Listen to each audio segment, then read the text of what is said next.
বৃষ্টি বাদলের মাস চলছে সব জায়গায়, যেখানেই চোখ যায় শুধু বৃষ্টি আর বৃষ্টি। সেদিন হলদিপুর নামে একটি গ্রামেও বৃষ্টি পড়ছিল। সেই গ্রামে একটি বাসায় বাস করতেন দুইটি ছেলে আর তার মা, আর তাদের বাবা বেশিরভাগ সময়ই কাজের জন্য শহরে থাকতেন। বাবা রাজু ইসলাম, মা নীলা আক্তার, বড় ছেলে আকাশ আর ছোট ছেলের নাম পায়েল। আকাশের বয়স 18 বছর আর সে মাছ ধরায় বেশ পারদর্শী ছিল। অন্যদিকে পায়েলের বয়স 16, সে ছিল খুব চঞ্চল। একদিন বিকেলে আকাশে মেঘ ডাকছিল। তখন আকাশ আর পায়েল একসাথে তাদের বাসার পাশের খালে মাছ ধরছিল। তারা মাছ ধরা শেষে বাসায় ফেরার পর নীলা রাগ করে বলে, তোমরা দুজন মাত্র বাসা ফিরলা? তোমরা যে বৃষ্টির মধ্যে মাছ ধরতে যাও, বিপদ হবে তো একদিন। পায়েল বলল, মা দেখো দেখো, ভাইয়া কতগুলো মাছ ধরেছে, মাছগুলো ভেজে আনো মা।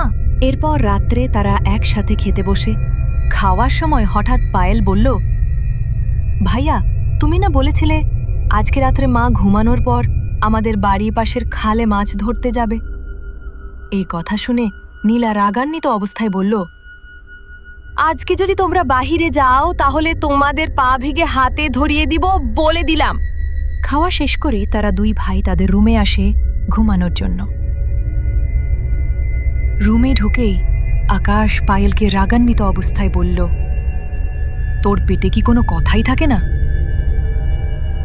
পায়েল একটু মুচকি হেসে বলে, আমি কি করব, মুখ থেকে বেরোয় গেছে, এখন কি তাহলে মাছ ধরতে যাব না?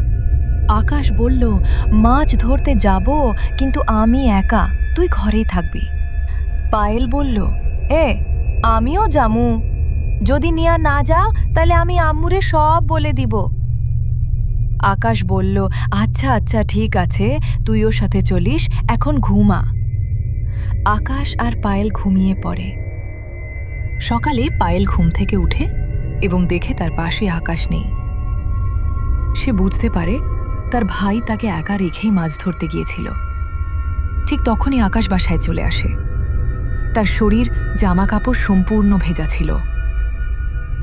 পায়েল পাশের রুমে যেয়ে দেখে বালতি ভর্তি মাছ।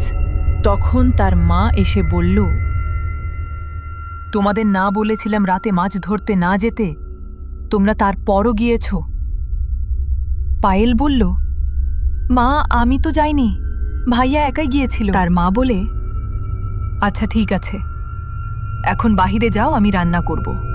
দেখতে দেখতে দুপুর হয়ে গেল, কিন্তু আকাশ এখনও ঘুম থেকে উঠেনি। পায়েল আকাশকে ঘুম থেকে ডেকে উঠালো। আকাশ ঘুম থেকে উঠে খাওয়া দাওয়া করল।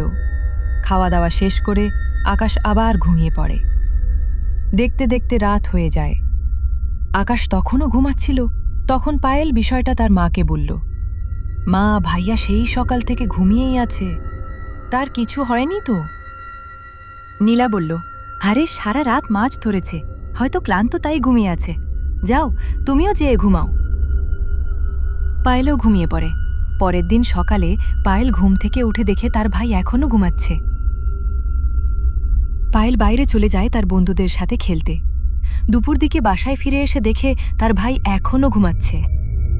তখন সে ডাক্তার ডেকে আনেন এবং ডাক্তার বলল, তার শরীরে অনেক জ্বর, দিন তাকে বিশ্রাম নিতে দিন এবং সময় মতো ওষুধগুলো খাইয়ে দিয়েন, ইনশাআল্লাহ সুস্থ হয়ে যাবে। এভাবে 3 দিন চলে যায়। এই 3 দিনে আকাশ একবারও ঘুম থেকে উঠেনি। পরের দিন মাঝরাতে হঠাৎ পায়েলের ঘুম ভেঙে যায়। সে জানালার পাশে এসে দাঁড়ায়, চোখ বড় বড় করে দেখে আকাশ খালে নেমে কাঁচা মাছ ধরে চিবিয়ে খাচ্ছে। এই দৃশ্য দেখে পায়েল ভয় পেয়ে আবার ঘুমিয়ে পড়ে।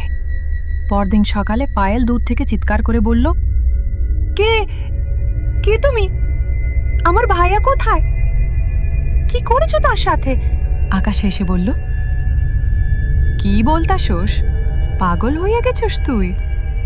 পায়েল বলল, গতকাল রাতে আমি দেখেছি তুমি খালে নেমে কিভাবে কাঁচা মাছগুলো ভয়ানকভাবে চিবিয়ে খাচ্ছিলে।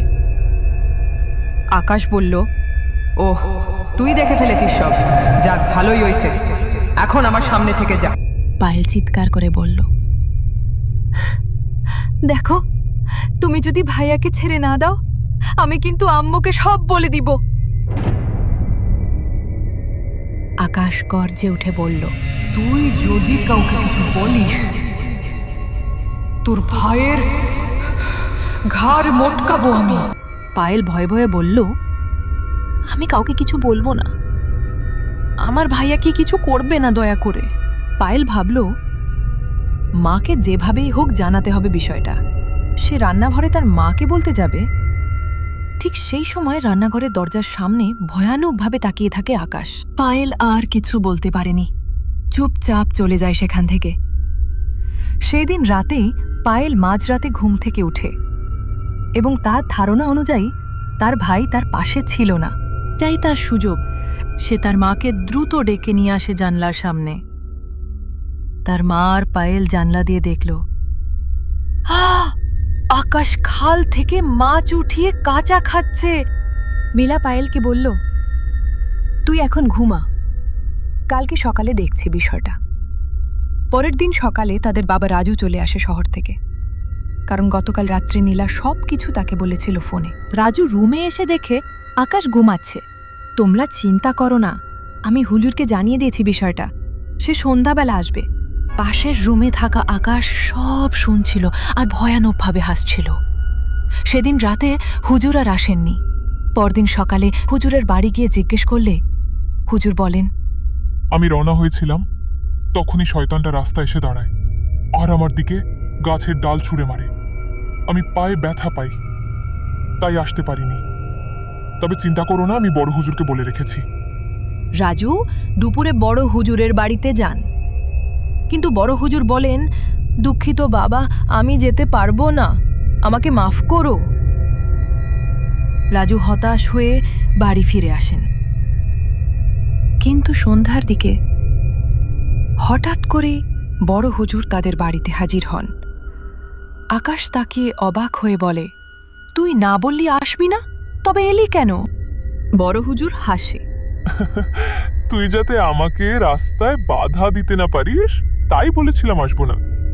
তোকে বুদ্ধিতে হারালাম রে। আকাশ গর্জে ওঠে, তুই ঠিক করলি না কাজটা। আকাশ একটা চিকন বাঁশের টুকরা নিজের গলার সামনে ধরে আর বলে, এখান থেকে চলে যা, না হলে আমি আকাশকে মেরে ফেলবো।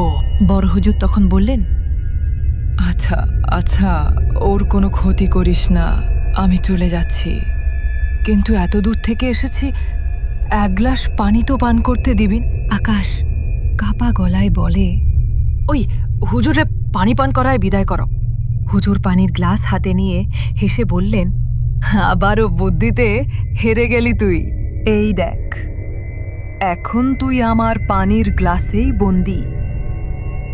আকাশ ভয় পেয়ে বলে, না না, আমাকে ছেড়ে দে, আমি আকাশের শরীর থেকে বের হয়ে যাচ্ছি। এরপর দেখা যায় আকাশের শরীর থেকে এক কালো ধোঁয়া বের হয়ে এলো। একটু পরে আকাশ বেহুশ হয়ে মাটিতে পড়ে যায়, আর তার পাশে দাঁড়িয়েছিল ভয়ানক এক জিন। সেই জিনের মুখে রক্ত, চোখ নেই, গলায় আঁচড়ের দাগ, হাত অত্যন্ত সরু। বড় হুজুর তখন একটা ছোট বক্স বের করে বললেন, এটার ভিতরে চলে আসো, আমি তোমাকে মুক্ত করে দিচ্ছি। সেই কথা শুনেই জিন ধীরে ধীরে বক্সের ভেতরে ঢুকে পড়ে। এরপর বড় হুজুর বক্সটি নদীতে ফেলে দেন। আকাশ ধীরে ধীরে চেতনা ফিরে পায়। সে চোখ মেলে তাকিয়ে বলে, আমি কোথায়? আম্মু, আমি কিছু মনে করতে পারতেছি না। রাজু বলে, তুই এখন ভালো আছিস বাবা, চিন্তা করিস না। আকাশ ধীরে ধীরে উঠে বসে আর বলে, আমি আর কোনোদিন রাতে মাছ ধরতে যাব না, কথা দিলাম। গল্পটি এখানেই শেষ। যদি ভালো লেগে থাকে তাহলে চ্যানেলটি সাবস্ক্রাইব করে পাশে থেকো। আর ভবিষ্যতে কোনো ধরনের ভূতের গল্প শুনতে চাও, কমেন্টে জানাও। আল্লাহ হাফেজ।